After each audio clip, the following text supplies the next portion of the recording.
for week 9 of this year. Sad the season's almost over. Yeah, last week in October, let's hop straight into it. Starting off, we got Georgia and Florida, world's largest outdoor cocktail party from Jacksonville. Both these teams came off a bye. Florida's impressed mostly this year, besides a awful loss to Kentucky and a slip up in Salt Lake City, but against a good Utah team.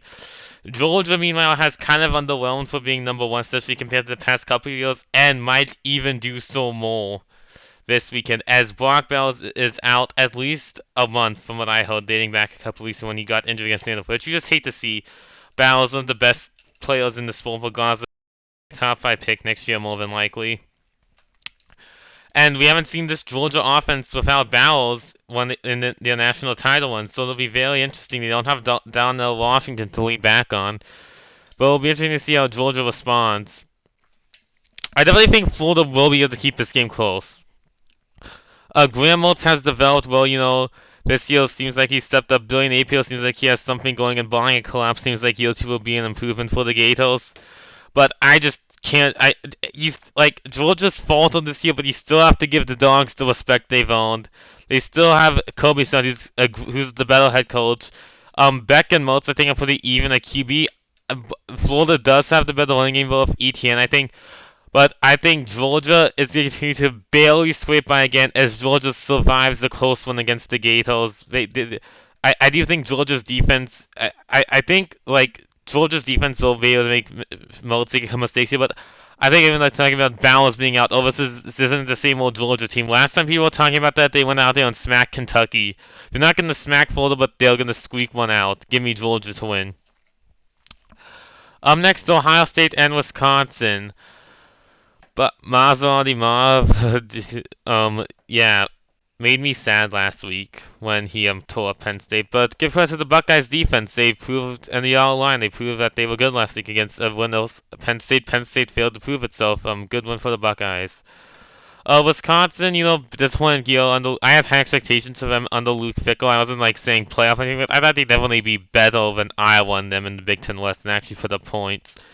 That doesn't seem like it. I do think Wisconsin has the ability to keep this game close with like typical Wisconsin football, limiting possessions against the Buckeyes and the Ohio State's offense did struggle a lot last week against Penn State with some help from some officiating. I will say helped the Buckeyes win. Like I said, my NFL picks here, the officiating like badly. I was bad on picks. Officiating screwed me over in multiple of my team's games, and almost all my teams outside of Oregon lost. So bad weekend for me, but not going to be a bad weekend for the Buckeyes. I think Camp Randall and Vinewood will help the Badgers keep it close, but not going to be enough, as I think Ohio State wins by about, I'd say, 10. Ohio State wins.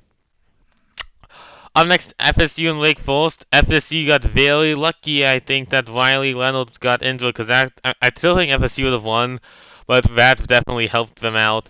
But the Noles this week, they've shown some bad tendencies over the past month, but I think Florida State gets a shift by it, proves that they're a CFP contender, deserve to be over like Oklahoma or someone. As of now, FSU cruises to a win behind Travis at Wake. Up next, Washington and Stanford. Stanford's lost over Colorado and off quickly as they got smoked by Dante Moore and UCLA.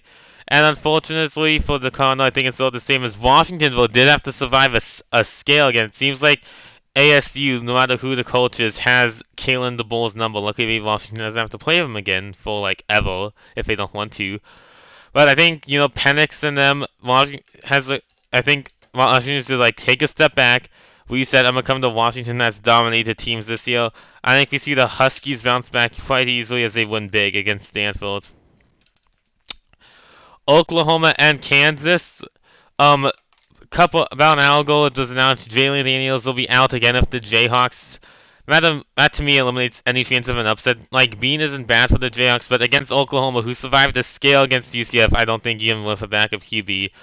I do think Kansas, if we go use the transitive property, I know school I hate it too, but Kansas smacked UCF. UCF fly a scale in Norman to the Casinos, so Kansas theoretically could upset Oklahoma. I don't see that happening. This Venables unit is much improved than year 2. He should be getting Coach of the Year consideration, and I hope he does. Gabriel's saying they have a solid Heisman campaign. I don't think he's the one, but definitely solid. Oklahoma did lose their top wideout for the year, which is going to hurt. But I think the Jayhawks put up a hell of a fight, but not enough, as I think the Sooners continue to be undefeated as they win again, kind of like Ohio State. They win. They don't win easily, but it doesn't look too difficult either. Oklahoma wins in Lawrence. And also something to note: Oklahoma beat a winning Kansas team last year when Oklahoma was bad. So just keep that in mind. Like Oklahoma's a lot better this year. Just keep that in mind. And Texas is back, guys, to possibly being the Texas of the past 10 or so years.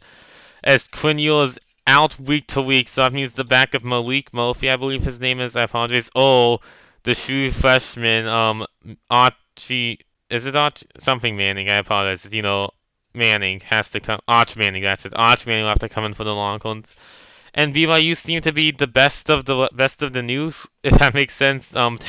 As these schools to the Big 12, as Houston did provide the Longhorns a scale last week. Ewers' injury does not help matters, but I do think Texas behind Brooks on the ground. Like I said, this Texas lost a tough one to Oklahoma. I don't know. I'll say this. This week, these next couple weeks about the O's will prove this is the same old Texas we know. I think Sark will prove that this isn't the same old Texas we know this week, as I think the Longhorns ride Brooks in their ground game to a win. Give me the Longhorns to win against BYU. Alrighty, Oregon and Utah in the game of the week up next. Again, I don't get why, just a little tangent here, why big noon kickoff's going to this game instead of like another game that Fox has between Oregon and Utah. Like this game deserves big treatment. Louisville basically outside of the Pac-12. Louisville no shot to go to Las Vegas for the Pac-12 title or the college football playoff. Winnow gets a bit of a breather as both still have some tough schedules left. As Oregon won pretty handily last week against Washington State, Bucky Irving for a big game. As Utah, for backup QB, absolutely beat USC, and is maybe if Lincoln Riley does leave for the NFL, Trojan fans won't be too upset. They're going to give it a tough game. Salt Lake City, always one of the most underrated environments in college football. Tough place to win. But I think the Ducks can get it done. The Ducks have had experience on a hostile world environment when they ended up to Seattle a couple weeks ago. I think Dan Lanning learned from his mistakes. Oregon played a great game against Washington. I think they'll play I'm not going to say great game because Utah has a great defense, but I think Oregon's defense will play amazing against this kind of sluggish Utah offense. I think Bo Nix and the Oregon offense will do good enough to win, and I think Lanning learns from his mistakes, calls a better game. I think Oregon gets the win in Salt Lake. Give me my Ducks to win. And no one of my teams up next. Penn State, as they host Indiana, who lost to Rutgers. Shout out to Rutgers for being bowl eligible. Yeah, that's just an ugly loss. I said this I was on a couple of people, the Penn State game, fellow Penn State fans, and I said from the first snap, Al doesn't look good. We're not going to win this game. I could just tell he looked scared and wouldn't play well, and he played awfully. I will say though that holding penalty against Kalen King, that was I listen. You can call me a homer, but that was a ticky tack call that shouldn't be called in that spot. Completely changed the game. But yeah, Joel coming off the worst performance of his college career. I still want Mike Yelchin final, but gotta get right against Indiana this week. I do think this is a good game for Penn State to rebound in, and I see them winning this one easily. But Schroff, Robinson, still and frustrating for Penn State to still be third class in the Big Ten, but maybe against Michigan in a couple of weeks. But can't even look at Vulture to Maryland. Penn State rebounds. Al looks good. Penn State beats Indiana.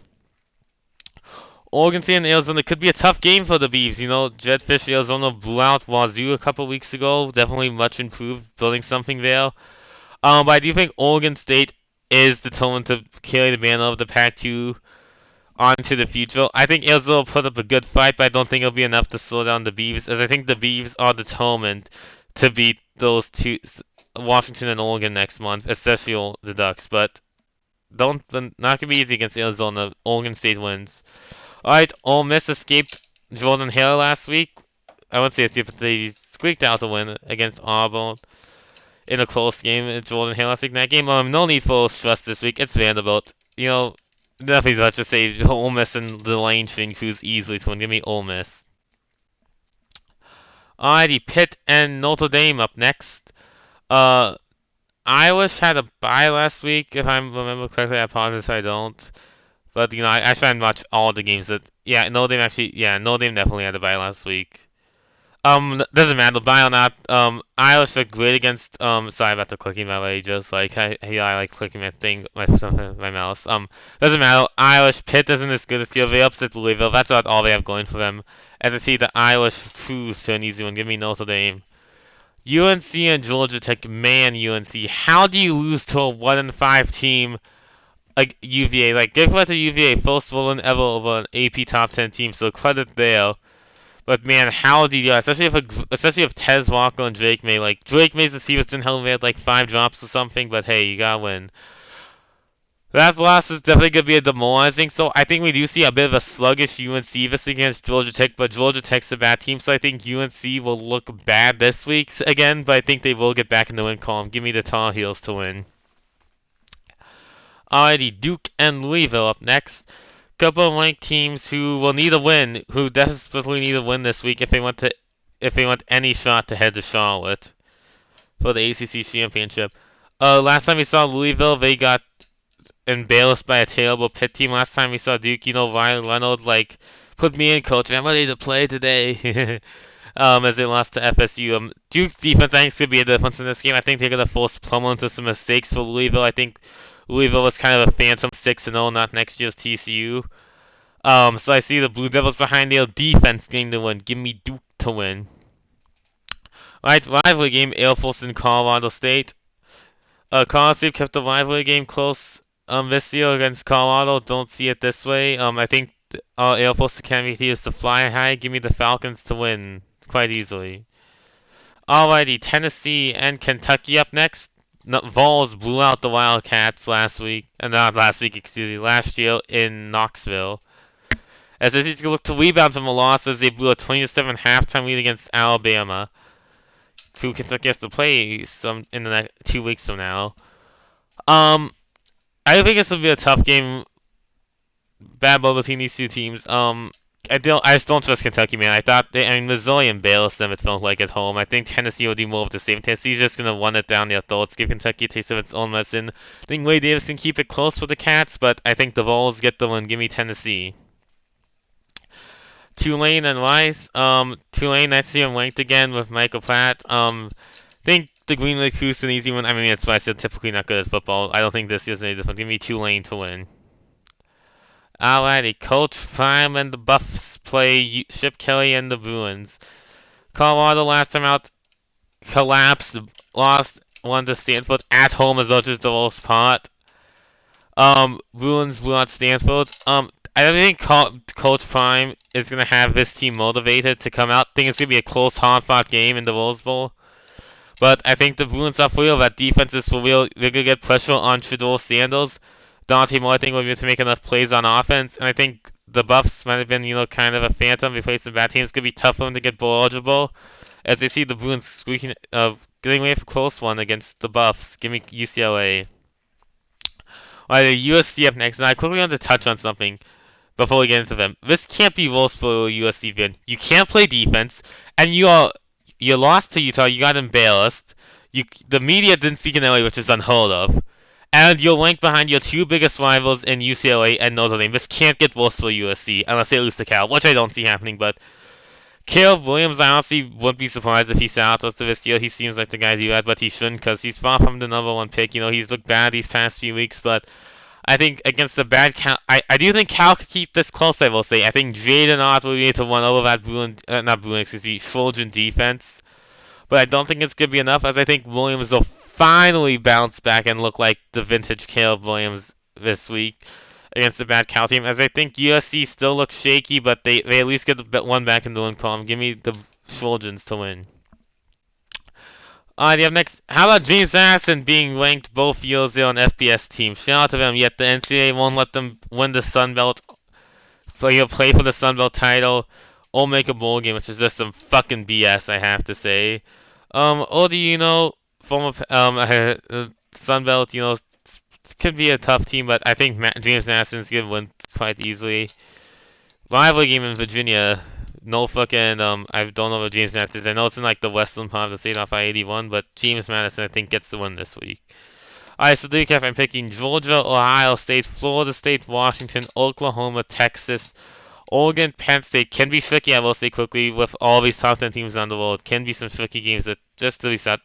Georgia, Ohio State, FSU, Washington, Oklahoma, Texas, Oregon, Penn State, Oregon State, Ole Miss, Notre Dame, UNC, Duke, Air Force, Tennessee, Tulane, UCLA, USC, and James Madison.